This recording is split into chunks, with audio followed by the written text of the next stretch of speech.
Hello everyone, I welcome all of you for IGBC exam preparatory course. In this video, we will be talking about the Module 3 Sustainable Landscape.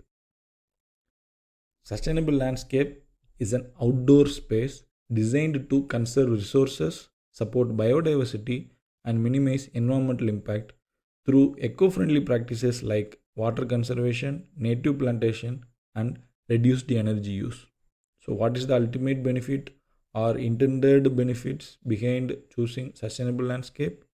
It is efficient use of resources, it encourages creativity, and it enhances aesthetics. So, what are all the focuses areas available under sustainable landscape under the framework of IGBC? So, it is three different aspects: native and adaptive species, roof gardens, and vertical gardens.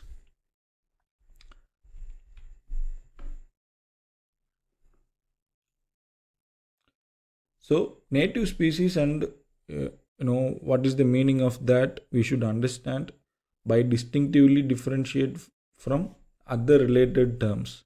So, native species, they are the plants found wild in a particular region. For example, here it is in India. So, plants found wild in India since recorded time. So, those kind of plants would be called as native species, right? Naturalized species, plants which were originally introduced from elsewhere but are self propagating. So it is like since recorded time, it was not originally available in India, but it was originally introduced from somewhere else, but still they are self propagating, by nature, and they don't need to have some extra efforts in terms of spreading them across different locations, right? They are called as naturalized species. So introduced species are there. So they are the plants which are known to be introduced by human agency, right? So for for very example,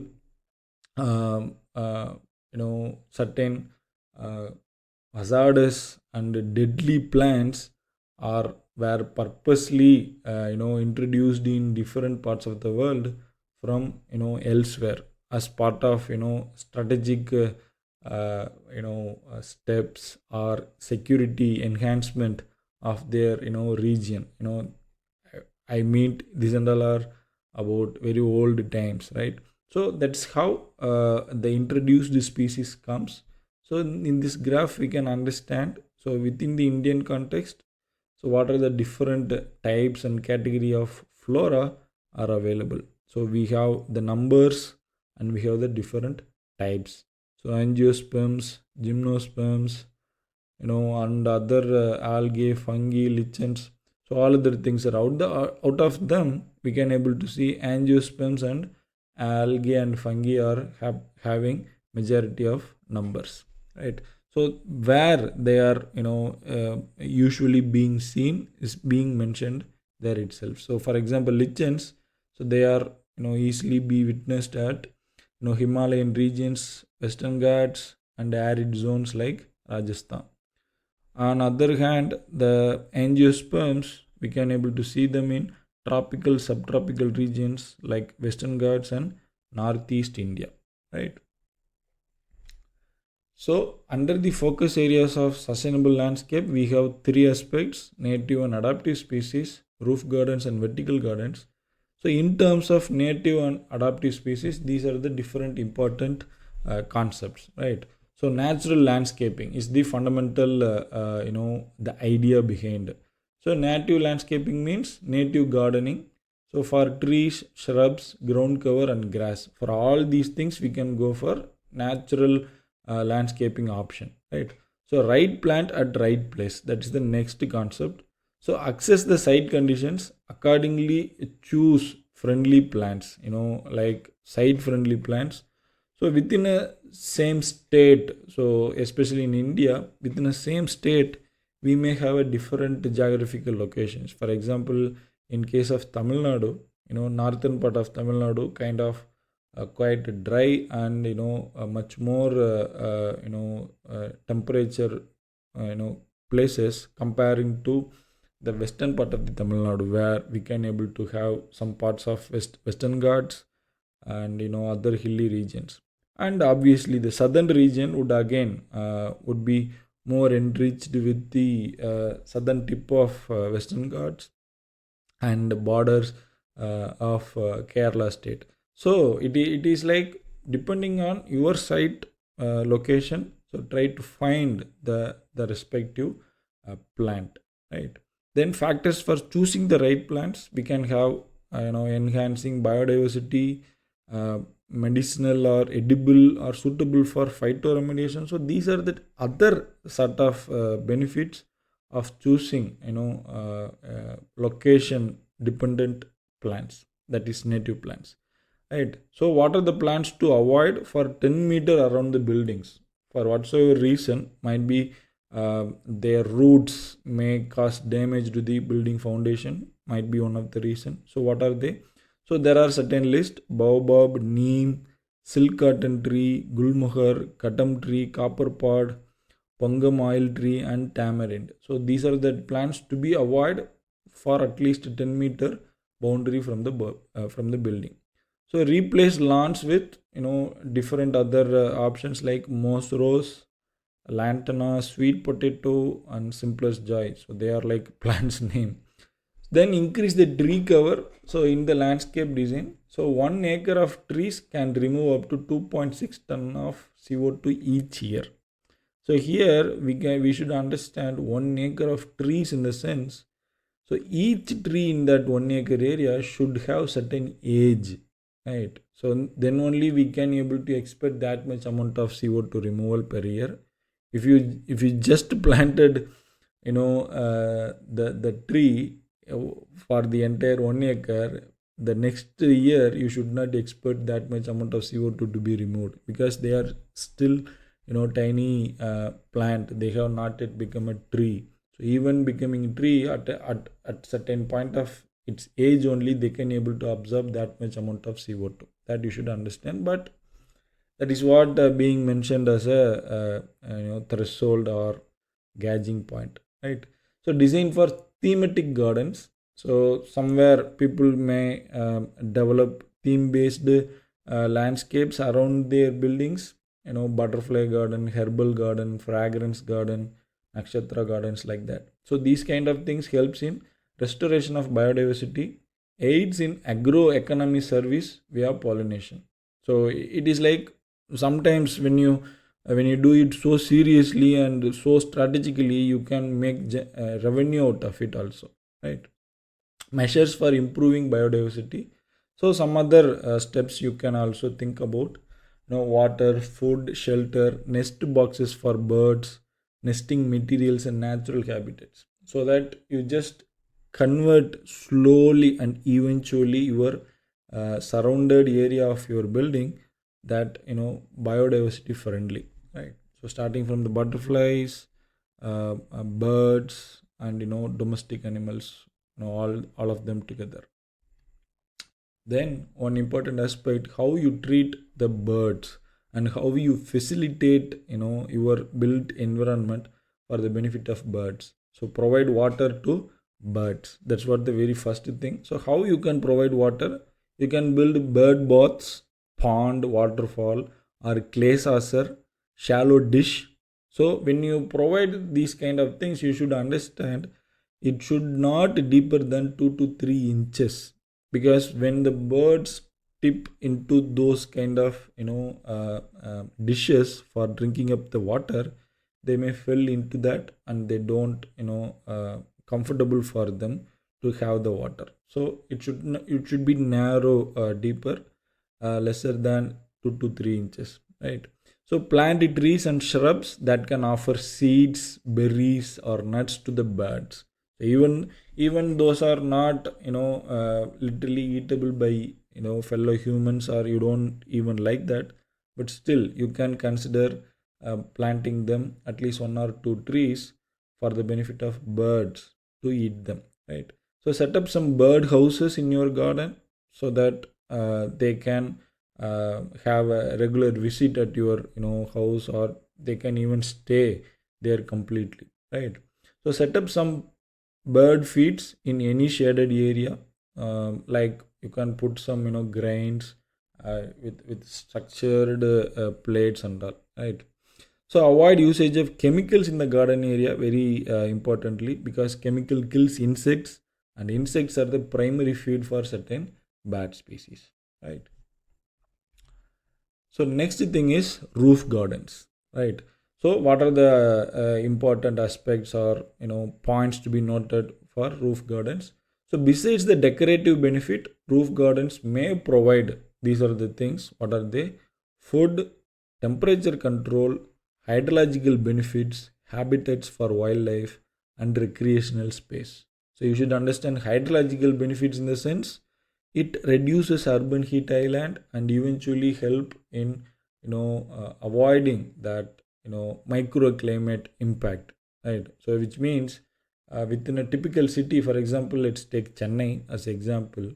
Whenever there is a rain happen in Chennai, we can understand that raining only happens for certain zone of kilometer only. Just if you cross that zone, there would be completely different climate, right? So those are like because of highly influencing urban heat island. So having a roof garden can really control that and make your surrounding better climate, right? So benefits of green roof: balancing green space in urban areas reduces rainwater runoff up to 75%. Another perspective is like rather than simply controlling the uh, urban heat island, it is reducing the rainwater runoff up to 75%, because there is no catchment in the city areas, right? So everything is concrete, everything is rooftop, means where the catchment will happen. So obviously somewhere people may have their rainwater harvesting rooftop or whatever it is, but still lot of rain is happening, and lot of things are going uncaptured. So these kind of roof gardens can help mitigating that as well, right? So in other way, use of indigenous flora can attract bird and insects, enhances the biodiversity. So just now we were talking about native plantation. So roof gardens is a kind of a facilitator for developing a native plants around your building, right, or on top of your building as well. So in other ways, plants through transpiration directly cools the air and can reduce the surface roof temperature. So ultimately, they are helping in reducing your electricity bills, right? Then traps 85% of airborne particulates onto leaves and improves air quality. So it helps in mitigating urban heat island. It helps in mitigating rainwater runoff, and it also helps in purifying your urban air, right? Then rooftop plants can act as acoustic insulation by absorbing up to 30% of external noise. Again, it's a very versatile benefits are there, just for a roof garden. So what are the different types? Extensive living roofs, semi-extensive living roofs, and intensive living roofs. So it's all like how much densified you want it to be. So accordingly, we can have the classification, right? So this is how a typical rooftop garden would look like when you install it. The success of roof garden lies in the living component, the plants, right? So how you chose them, how you maintain them. So because of that particular aspect, everything else lies with the roof garden. So these are the typical layers available in rooftop garden installation. So at the bottommost, what you're having is your the building roof, right? Over that, you have to establish first the waterproof barrier, then drainage layer material you have to install, then filtration layer, then the growing medium. So because on the growing medium only the plants can able to grow up, right? So this is the third aspect, the vertical gardens. So a vertical greenery system, VGS, is a sustainable architectural solution where plants are grown on the vertical surfaces like walls or facades, that enhances aesthetics, improving air quality and promoting energy efficiency. So if you take a simple building, it's a box, right? It's a cuboid, or some different shapes. So how many sides are there? Top one and four different or five different sides depending on the shape configuration of a building. So on the top of the building we have roof gardens to be installed, so that we can get enormous amount of benefits. What about the vertical walls, right? So for, if your building has some four different number of vertical walls, at least you should try to install the vertical gardens on two of it, right? So that you can get enormous amount of benefits, just like how a roof garden benefits the occupants, right? So in terms of energy saving, in terms of acoustic insulation, in terms of air purification, so all those things, right?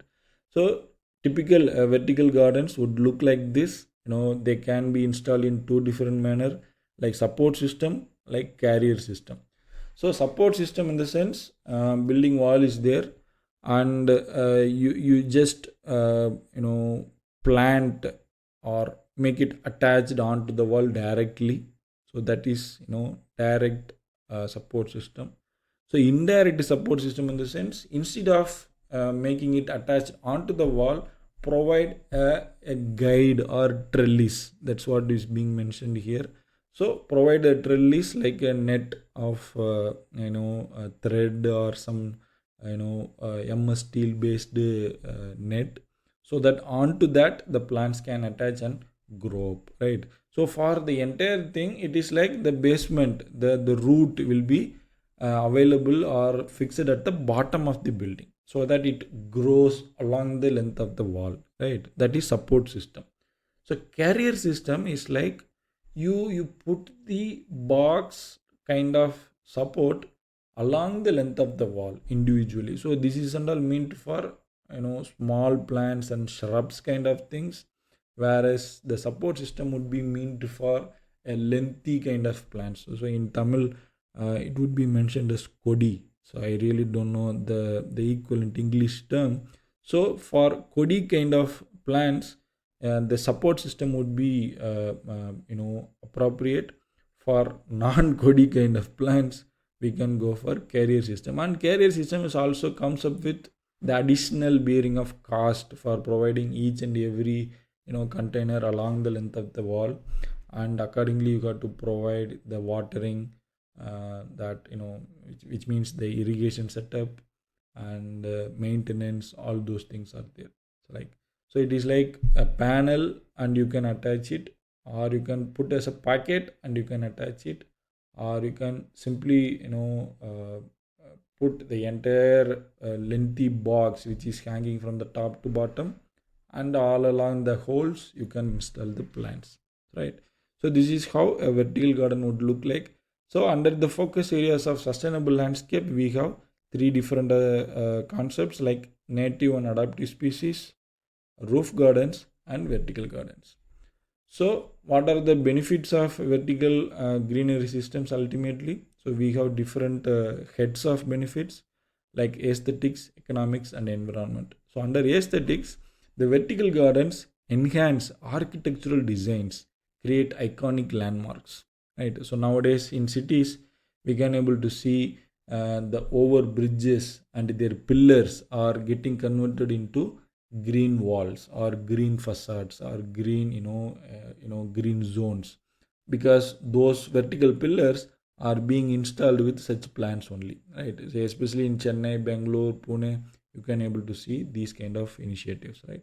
So visual relief amidst the concrete urban environment, because in a typical city environment you can see only the gray, like gray everywhere, gray color concrete buildings everywhere.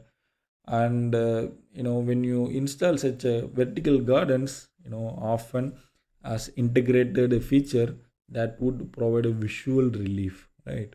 So enhancing public spaces, obviously, right?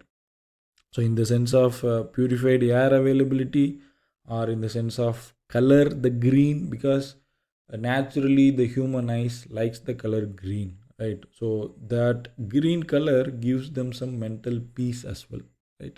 So colors of nature, ocean blue, sky blue, the forest trees are green, right? So all these kind of colors and combinations of them may bring eternal connection between the humans and the environment, right? So under the economic division we can say like reduction of cooling loads through better insulation and shading, and we can reduce our electricity bills, improving acoustic insulations, and further reducing incorporating additional materials for the acoustic production, right? So normally how the acoustic is being done, you put some internal wall layer, some panels onto the walls externally or internally. That's how acoustics can be obtained by doing this kind of vertical gardens. We can avoid those material requirement, right? Then increasing property values in terms of long term sustainability. So I don't know how far this would reflect in the market price, but still they are adding it up as a economical benefit, right? Under environment division, we can have like because of vertical gardens and roof gardens especially, reduction of urban heat island effect and regulation of local microclimate is becoming possible, right? Improvement in air quality via particulate trapping plus enhanced CO2 absorption is happening. Particulate trapping means particulate matter. So normally particulate matter PM 2.5, PM 10 would be there. Nowadays in cities people are having PM 1.0 also. For example, in case of New Delhi in India, PM 1.0 and all is there in the air, right? So very very smallest particle which may cause air as polluted one, right? So those and all are being regulated because of these vertical garden provisions. So enhancement of urban biodiversity through addition of new habitats. So when you put some greeneries first, then the related species would start growing up onto them. So that's the next stage. And then if you keep on maintaining those kind of green spaces, that space will become a new habitat for the urban biodiversity, right? Then finally the improvement in rainwater retention and lessened runoff. So as I already mentioned, so when you keep on providing greenery space over the concrete exposed spaces, you you are indirectly providing rain catchment areas, right? So that is what is being mentioned as improvement in rainwater retention and lessened runoff. So you get more rainwater captured, so you can use it at various juncture, right? So these are the different benefits of vertical greenery systems, and this is all about sustainable landscape, right? So in the next video we will be talking about the next module of IGBCAP exam preparation. Thank you.